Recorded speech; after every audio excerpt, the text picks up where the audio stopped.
10-minute segments. We don't, how to put it, we don't have any commercials that I'm gonna read other than some things I have to read for the syndicators. So everything gets added in later. So, every once in a while I have somebody that has a cat all of a sudden show up or something like that, or whatever the case may be. And if there's somebody I was interviewing at an airport business lounge and one of the planes fell too close. So they just were able to take the airplane stuff out of the Okay, back of good. it. Because I live in a So, city, I might get a siren or something. oh, okay. That'll be fun too. Um, so here we go. Let's see here. All right. I just want to get my timer set so I don't mess that up because that's the only thing they get upset with. So I'm going to go ahead and just do our little intro, talk about you, and welcome you to the show. And then we're going to go right into the questions or the interview topics that we started. The first one is the job search during a recession, skills needed, all that kind of stuff.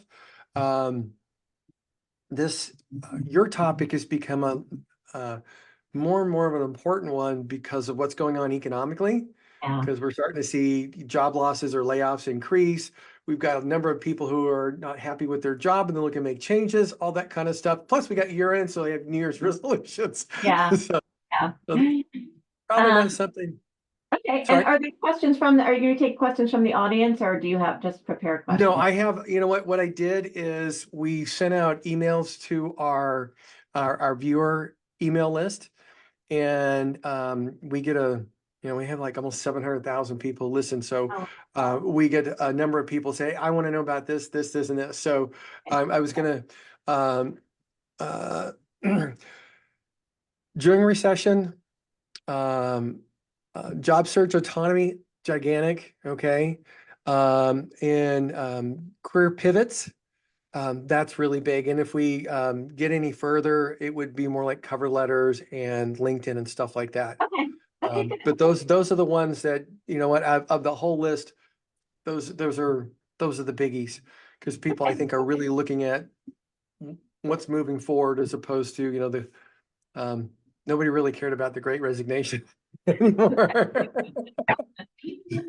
Although It was just okay, yeah, although it does trickle in, but yeah. Okay. No, no, no. I totally get that. It is part of it, but it's how do I put it? That term in the media is kind of like a few years old. Yeah. So for most people, it's kind of old news. It's like Yeah. um, talking about that SVB bank and how it went down, but that was years ago, so to speak. Yeah. Yeah. Yeah. So okay, so I'm just going to give some notes to our editor, Cameron, and then we'll go ahead and get started. Sounds And great. here we go. Cameron, we're setting up episode 162 with Amy Reeves. Do you go by Amy? Is it Feind Reeves? I go by Amy Feind Reeves. Yeah. Feind, okay. I just hate to mispronounce things. Thank you. I appreciate it. It's a bad one too when you mispronounce it. Yeah, especially in the world seas. Yeah. Yours. Okay, perfect. All righty. So, as I said, Cameron, Amy Feind Reeves, unlock career potential, earnings insight, expert insights and strategies. So here we go. 5, 4, 3, 2, 1. Hello, everybody. Welcome to Saving with Steve, where we talk about the ins and outs of money, everything, under the sun that relates to having a happier, healthy relationship with money. I want to thank you for joining us today. Again, we just eclipsed over 750,000 listeners, so we're very happy. We want to thank you for sharing us with your friends and family and associates. But today we're talking about money. Not only are we talking about money, we're talking about a career, a new job. Layoffs are starting to pick up. Many people make New Year's resolutions to advance their career by finding a new job that they actually enjoy. That's why we have founder and co-CEO of Hiring Manager, Amy Feind Reeves, where, she spent 25 years leveraging experience as an executive hiring manager to help professionals at all levels of their career find and keep jobs that make them happy. So with that, Amy, I want to welcome you to the show. Thank you so much, Steve. I'm excited to be here, and congratulations on your very high listener numbers. That's great. Well, thank you. It's I'm still so surprised because I have a face for radio, so that's a good thing. But You know what? One of the big things about Amy, she's a sought after speaker, expert, career coach. She works globally with clients across a variety of industries. Her expertise is gained from nearly two decades of working with companies and organizations to reduce costs, increase revenue, improve process significantly across all business operations. Now, here's another thing that's really interesting. She's been featured in countless business media, including Wall Street Journal, Business Insider, Yahoo, UpJourney, Hive, the Baltimore Sun, and I can go on and on. So, and you know what? She's also she's a keynote speaker at the Women's Leadership Conference. So one special lady, and we're very lucky to have her and her experience. But we want to start just jumping in right here and start talking about all of our viewers really wanted to know, you know what? They all feel and heard from the media that, hey, a recession's, coming. So when it comes to searching for a job during recession, what skills they need to land a job, during the challenging times that they're expecting ahead. So that's the Yeah, first big question. yeah, yeah. Well, that's a pretty broad one, and it is difficult to make specific. I do like to deal with specifics, not generalities. So it's hard to make a broad and sweeping generalization about that. One of the things I founded my business on is the idea that there are always good jobs for good people. And I don't like to tell people, gosh, macro statistics are bad, so you should feel bad and be very worried. I am absolutely not a proponent of taking that approach to the situation. I do believe that there is a job for everyone and for everyone's skill set. When people come to me, I like to tell them, like there's an app, whatever you want to do online, there's an app for that. There's a job for that, whatever it is that you want to do. And there are skills that you might do in your personal life that have great applicability in professional life that you don't know about because no one ever talks about what they do. There are so many more jobs out there than people realize. And one of my favorite things about what I'm doing now is talking to people about what they really like to do and how that can be translated into the marketplace. And I'm not talking, Steve, about finding your passion. And I don't like to talk about generalities. I like to talk about specifics. So one of the things I like to do when I talk to people when we first meet is to talk about what at the end of the day gives you satisfaction in your job. Is it something like talking to people? Because you can build a whole job around developing client relationships. That's a hugely saleable and transferable skill no matter what industry it's in. If you wake up and what's on your calendar for the day that makes you say, this is going to be a really fun day, I love doing this, is working with spreadsheets. Don't laugh. There's a lot of people who love doing it. I happen to be one of them. If it's, running a meeting, standing in front of a group of people, trying to, figure something out with them, it's pick their brains and get something out as a group. If it is walking around to a bunch of different sites and looking at the various pros and cons of them, there's always something that somebody likes doing most during their day. And if there are things that they don't like during their day, you can make a list of both of those and come up with a job that has the things you like doing the most. So that's my first thing, is that if you would like a job, if you would like a new job, if you would like a career pivot, there are things that you can start with to think about what it is that you want to do. Now, that is my next point, which is that if you are recently had a layoff, or if you are thinking, oh my God, I cannot come into this job one more day, I cannot work for this manager one more day. I've been there. I totally get that. And if you have been recently laid off, my biggest piece of advice is do not run from something. You want to be running toward something. There's a huge difference between solving an immediate problem by getting the hell out and, fixing that short-term problem and running towards something that you really want to do, that you're really going to enjoy doing. And it's really worth taking the time. And if you have the job that you can't stand, take the time to think about what it is that you do want. Make a list of everything from, I want to be home to do lacrosse games 3 nights a week. I want to work. I don't want to fight traffic. I want to work within a mile from home. I want to work, I want to work with a really great coffee bar nearby. Even if it seems silly, write everything down. I don't want to spend a lot of time in meetings, everything possible. And look for that. Get as many things as you can. But don't say, I just don't want that job anymore. I'll take the same job somewhere else, because as a hiring manager, I can tell you, we can tell the difference. We know when someone is running away from something, and we know when someone is running towards something because they want it. And we want the people who are going to want to work for us because they want to do a good job. They want this job. We always hire the person, and here I am with the generalization, we tend to hire the person who wants the job the most, because they're going to be the person who is going to do the best job at it. Going back to someone who has been laid off, I recommend the same thing. Our immediate tendency, and I've been there too, is to say, oh my God, I've been laid off. I have X amount of weeks before I have no salary. The first thing I'm going to do is call everybody in my network, tell them I'm looking, apply to everything I can possibly apply to online in a complete frenzy.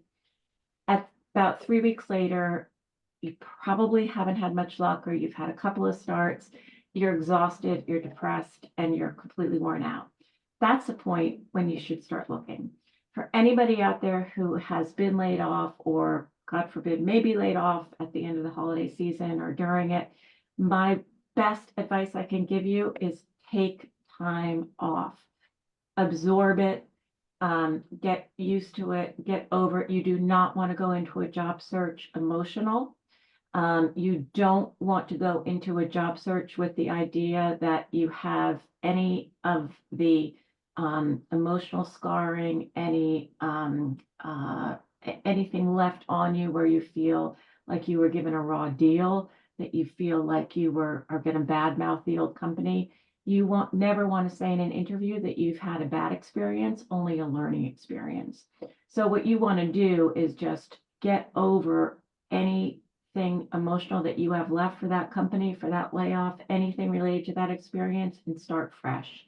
And both your network, your interviewees, your recruiters, they're all going to know that. So take the time to do it yourself and just relax as best you can, get past it, and then start.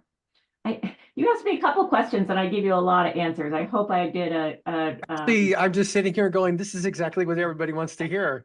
Because the reality is, from my perspective, I've been on that line once where I wasn't part of the clique, and that's the reason why I was odd man out. Yeah. And there's a couple of people like that. And I went right in, oh my God, I got to take care of my family, and bam, bam, bam, bam. And you're right. In 3 weeks, I was totally wiped out. And if it wasn't for my wife going, you know what, let's just go on a vacation. I've arranged a vacation for us. I mean, she saw it. And Yeah. when I came back, it took a matter of days before somebody said, hey, you know what? You'd be a perfect fit. So let's go. It Yeah. was like, wow. So I can totally understand that night and day, because that all the little triggers from the old position, they're still there. Exactly. And somebody says the something a certain way, and if you're a hiring manager, you're well versed in this, because you don't want those old triggers with your new job, with a new hire. Exactly. So they figure that out. So I was just like, oh my gosh, this is perfect. I Yeah. mean, it's been a long time since I experienced that, because I run my own business now. Yeah. And when you said be happy, that's what made me happy. So it's been at the end of the day, it's been a massive change. So I'm just like, yeah, this is perfect. So, Good. um, so with that, we do need to take a break though. Oh, okay. Hey, hey, you know what? Stick with us. We'll be right back with more Amy Feind Reeves with some great insights if you're looking for a new position, or you have a new resolution, or just got fired or laid off. So stick with us. We'll be right back in just a few moments. That Thank was you. so awesome. It's weird because I always know when they're going good. It's just like all of a sudden it's like, oh my God, time's up. So, I tend to just go when you hit go. I tend to talk a lot. well, no, that's perfect, because with me, I let people go. It's just that when I hit that certain time, Cameron's going to cut things off anyway. So I have Okay. to actually say, hey, you know what?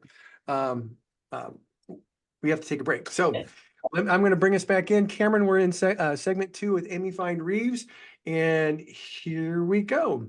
Hey, welcome back to the Saving with Steve show. Let's try that again, Cameron. Hello, welcome back to the Saving with Steve show, where we talk about the ins and outs of money. If you're looking at getting some replays, they're available at savingwithsteve.us. If you're enjoying the stories of helpful information like we're having today with Amy, insights on Saving with Steve, I encourage you to subscribe to our YouTube channel. And so you never miss a show, check out a few of our affiliates at UK Health Radio, BBS Radio, Talk Radio New York City, E360 TV, Las Vegas TV networks. They're all dedicated to empowering you to solve problems and lift your spirit and live a life of personal and financial freedom. You know what? If you'd like some guest gifts or just seeing the behind the stuff that's on Facebook and so on, you can go to Saving with Steve Sexton and go to the Insiders Clubs, and you can get all the behind the scenes stuff where we all mess up and have fun. And with that, I want to bring back Amy. We have a lot more to talk about. So Amy, thanks. Just really thank you for being on the show. That first part, I really didn't ask a lot of questions because you're already answering most of them. Because that means you've been there before. So the next question is this. How should seekers structure their job search to maximize chances of scheduling an interview? Because we all go out there, like you said in the last segment, you're sending out resumes to LinkedIn and everybody, you just, it's the shotgun approach. Yeah. How is the best way to do that? Because I always feel like, how to put it, when I list a hire, I get 300 to 400 different resumes, and I like, oh my gosh. Yeah. And sometimes I get the same person twice because they've got two recruiters that. Yeah. Okay. Well, first, let me start with your tools you're going to need. So you're going to need a resume. The key thing to remember is that the average recruiter, interviewer, hiring manager looks at your resume for an average of 7.4 seconds, according to the latest study by LinkedIn. So you want to tell your story fast. I usually, whether it's somebody who's a C-suite level or somebody who's a new grad, put a sort of a summary sentence at the top that tells your story. So highly analytical, quantitatively analytic new grad with internship experience in database analytics, seeking entry-level role in database marketing, or highly experienced chief operating officer, managing multiple $1 million lines of business, seeking a new challenge that will in manufacturing. So that's the kind of thing that somebody says right up top. Okay, I know what they're about, what they're looking for. And I like to put skills up top, and I always tell people something that everyone says this, but a lot of job seekers still forget it, is write about your accomplishments, not what you did. So don't say that these were what you were accountable for, but say what you accomplished. So don't say that you did this project, say what the impact of the project was. Not that you worked on a project defining what the new flavor of Coca-Cola would be, but that you helped increase Coca-Cola's revenue share by 0.02% by introducing this new flavor in Latin America that you worked on from market research to launch. Then you want to have a cover letter that doesn't show how great you are, but talks about how great you will be for the role. And that's where a lot of people fall short. You also want to develop a cover letter anytime you have a chance to write one. Don't write an essay. Write it, have a template available in 3 parts. The first part, use keywords from the job search about why you want the job. The second part is why you'll be good at it, just a summary of your resume. And the third part is why you want to work for the company. Just a short little blurb, take something that they're proud of on the website. Specifically, I think your social responsibility programs are fantastic. I'd be proud to work for you. 85% templated, have it ready on the go. Third tool that's important is an elevator pitch. Your elevator pitch has 3 parts. This is what I'm looking for. This is why I'll be good at it. Can you help me? And you need to have that, you can say it at Starbucks, you can say it in your doctor's office, you can say it at barbecue. I literally have clients who have gotten jobs in each of those situations using a good elevator pitch for all 3. The only trick is in what you're looking for. You can't specifically say, I want to work for HP in product development as an engineer, specifically in healthcare, major healthcare lines. Because people will be like, well, I don't know anybody in that. You also can't say, well, I want to work in developing major healthcare products. I'm a computer engineer, because they're kind of like, oh, you have to be somewhere in the middle. So people can kind of get a catch and say, oh, I think I know somebody who does that. Then in structuring a job search, I recommend doing it in 3 parts. And I know we're on time, that's why I'm talking so fast. The first part is what I call reactive job searching. And it's the least effective, but it's the easiest. And that's responding to anything you see on LinkedIn, on Indeed, on a general Google search that will bring up specific job sites in your city. And those are the ones that I recommend. Those are the most recent jobs. The second is what I call proactive, which is reaching out to your network. Have a coffee, have a beer, reach out to anybody that you know, and your ex-coworkers are probably the best, but also, go to LinkedIn, see who might be in your industry that went to your college or went to your high school that you might be worth reaching out to. Your parents' friends, your friends' parents, anybody's good. Third one I call professional development, which is, let's say you're working in telecom and you want to join any LinkedIn group that's associated with telecom product development.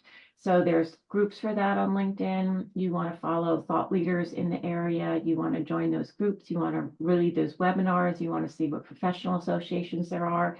And those would feed into potentially networking. Networking potentially leads into finding jobs. It all kind of dribbles up into getting you actually into an interview. And what I recommend is every week, you're not going to have a job on Friday, but if you set a goal for each of those 3 tiers, I'm going to respond to 2 to 3 jobs on LinkedIn that I find. I'm going to reach out for 2 or 3 coffees every week to somebody in my network, or send an email to someone in my network. And I'm going to spend a half an hour a day or 2 hours a week doing professional development work, just researching, seeing what's happening, getting any ahas that I could bring up in an interview about what's happening in the industry or what's impacting it. Then Friday comes, you've accomplished your goals, and you feel like, okay, I did everything I possibly could this week, and you can relax for a weekend. And when people ask you what you've been doing on your job search, you have something to tell them. So it's a way to keep your spirits up. It's a way to, find time to work and time to relax. And it's generally a good way you're hitting all of the bars that you want to hit. Oh, okay. So everybody's worried about interviewing skills Mhm. because we don't do it that often. Yeah. And then when we do it in a blizzard, so to speak, boom, boom, boom, boom, boom, and then we're done. Hopefully we get a job. But when somebody's going into an interview, what is the best way to be prepared for that? My advice, when you go into an interview, you only need to do 3 things. You need to prove that you understand what the job is, and that one's really important. The next one is that you can do the job, and most people prepare for that, but not necessarily specifically. And the last one is that you want the job. And I can tell you with absolute certainty that 90% of the time, I would bring in 6 people for first interview, 4 people for a second interview, 2 people for a third interview, and I'd bring my team in at the end and say, okay, what'd you guys think? And they'd all go, they're kind of the same, but this one wants it more. So be enthusiastic in the interview, especially women tend to hold back. And then you get this incredible thank you note. I want this job so much for this great reason, but the decision's already been made. Be as enthusiastic as possible. Also, what I recommend people do, you always know the first question is going to be some version of, tell me about yourself, walk me through your resume, why do you want this job, something like that.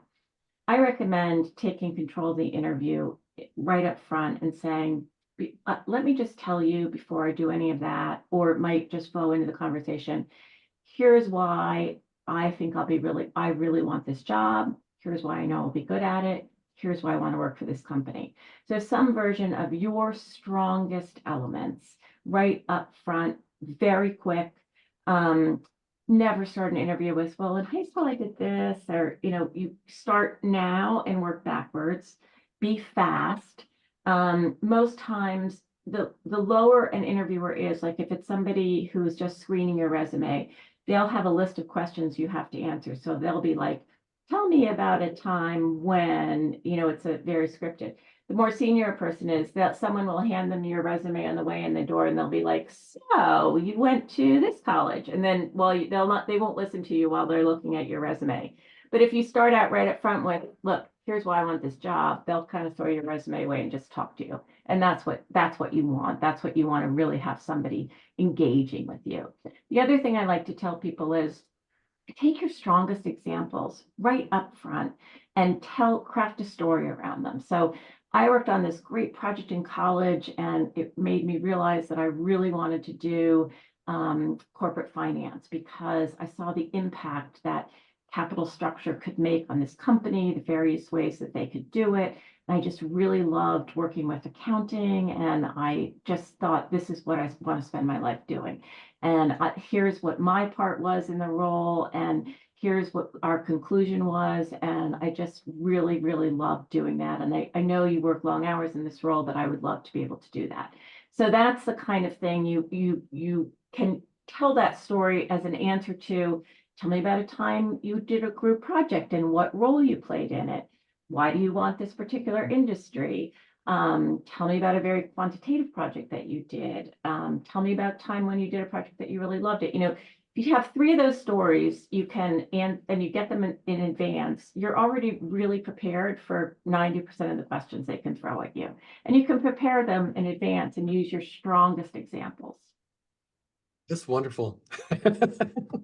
Because while you're saying that, I'm just thinking to myself, you know what? Back in the day when I did those interviews, I got asked those questions, and I was thinking about the one position that I got after I relaxed is I was the one who actually took control. And Yeah. I knew that I would do well, and I didn't like say it up front, but I just everything came back to, you know what, I think I'd be really good because of this, this, and this, and here's my example for this. And I was like, okay, now I can see why that worked and why the other ones didn't. Yeah. So, so Amy, we're almost finished with our time here today. Could you share with people who are here who would like to go to your website, work with you, have you consult with them, all that kind of Yeah. stuff? How can they do that? So my website is called Hire a Hiring Manager, HIRE, hiring manager. I have a book out called College to Career Explained, where I have all this specifically geared to college students who are, making that first big transition. I have another book coming out that's a little bit more general called Get Noticed, Get Focused, Get Hired Now. That will be out in March. And I have a series of videos, some products. I have a product on how to get a really good reference. I have a product coming out on internships. And I do one-to-one work, and I'm developing a series of webinars as well. So if people have specific webinars they're interested in, please go to my website and email me, tell me specifically what you're interested in. Those would be the most cost-effective way until I get my products up and online. But other than working more than working one-to-one, but I'm looking for specific topics to develop my webinars on. Amy, I want to thank you for joining us today. This has been very enlightening. And you know what? It's just right along the line of all the questions that people are asking once I post your information up on our viewers blog. So thank you for joining us. And you know what, everybody, stick with us. We'll be right back with more Saving with Steve. Let's see. Okay, perfect. That was just wonderful. Oh, thank you. I'm really curious, would you be open to coming back? Like I'm talking end of January? Sure. Yeah. Uh, because I think there's more things there's more information that you can impart that my listeners would love to have. Just so you know, my listeners are 86% female between the ages of 45 and 65. Oh, wow. Yeah. Yeah. Yeah. Absolutely. So I was just thinking while we were talking, I kept looking at your question. I go, they would do that. Yeah. So, Yeah. uh, so yeah, you know what? I'll reach out to your PR person and see if we can schedule something for late January, maybe early February at the latest. But Okay, great. I'm doing like a whole series of things for finances and career and stuff like that in the first 2 months of the year, and I think you would be a great fit for another portion of that. Yeah, I'd love that. I can talk specifically about career pivoting in your second act or even a third act. So, because I've done those things. So, Yes, uh, definitely, definitely. yeah, Maybe we can end up spending the whole show on it because it would probably be a big fit. The other thing is, um, what's it? Well, standing out in front of the competition. yeah, I can do that too. Because I remember one of my interviews that I had when I just came back from overseas, and it was for a vice president position. And for some reason, they put all 6 people that were going in the interview in the same room in the same couches. And I'm like, okay, this is gonna be fun. So, but Yeah, I don't know if they did that on purpose or what, but I was just so people love to do that. So I've already got some notes for next time. I'll reach out to it's Kristen, right? yeah, yeah, Kristen. yeah. I'll reach out to Kristen and we'll schedule some time next in the first part of the year. Sounds great. Okay, thanks, Steve. I really enjoyed it. We'll see you. Thank you. Bye. Take care. Bye-bye. Let's see. Here we go. All right. So we're going to start recording.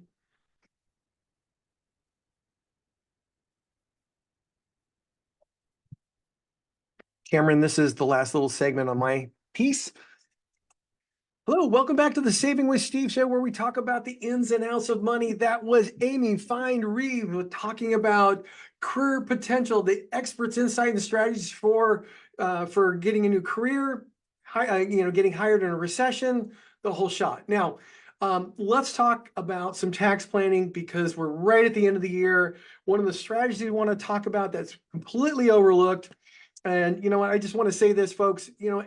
We're at that time of year where we're getting ready for our family time, holiday time, spending times with the ones we love. Of course, those things are all going on with getting ready for that big day. And there's also something else in the back of your mind because the T word starts to pop up, and that's taxes. It's like I say this every single year. When it comes to tax planning, so many of us do what we call rear view mirror planning. We always see what happens in the past. One of the things I'm always encouraging everybody to do is tax planning needs to be looked into the future. Now, this segment is all about tax harvesting. This is an interesting concept because with tax harvesting, what we're doing here is we're selling securities at a loss to offset a capital gain. The strategy is typically employed to limit the recognition of short-term capital gains and the movement there because they're generally taxed at a higher rate. Okay, so so remember, short-term capital gains is anything that happens within a 12-month period of time because it's taxed at ordinary income rates. So when we do tax harvesting, you're selling a security at a loss to offset a short-term capital gain. Okay. Again, this is something we really want to talk about with a tax planner, of course, advisor or anything like that. Make sure it's understood really well. There's some big benefits here. It's to generate tax savings in places that are often overlooked. Because many times we wait until the very end, and some of these things we're not being proactive, and sometimes it gets lost in the tax planning. But here's the big thing, folks. We just worked with somebody 2 weeks ago, and we looked at where their tax bracket was, and basically they're in a 22% tax bracket. They were $3,000 over the 12% tax bracket. And you know what we did? We use tax harvesting and that reduction of that $3,000, and we got into the 12% tax bracket. All their dividends and capital gains became tax-free according to the IRS tax code, which means their taxes went from almost $6,000 down to a little over $150. That's a wonderful situation to be in. You want to take a look what's possible. So I encourage you to talk with your advisor, talk with your tax professional. If they don't know how to do tax planning, find somebody that does. Because there's 3 big drains when it comes to your retirement: fees, volatility, and taxes. If you can reduce the taxes, that's some more money going in your pocket. And the other thing you need to think about is the Tax Cuts and Job Act's sunset on January of 2026. So you have 2 years to figure it out. So get it figured out earlier. The other thing is this, we got 2024 right around the corner here. If we're 2024, start working on it now, because if you could save yourself $5,000, $6,000, $7,000 a year and you're still saving for retirement, that's $5,000, $6,000, $7,000 a year you could save for retirement. That's $5,000, $6,000, $7,000 a year you could take a trip with. So make sure it works for you. I want to thank you for joining us today on Saving with Steve. We'll look forward to seeing you next time. Stay safe and stay healthy. We'll see you there. Bye-bye.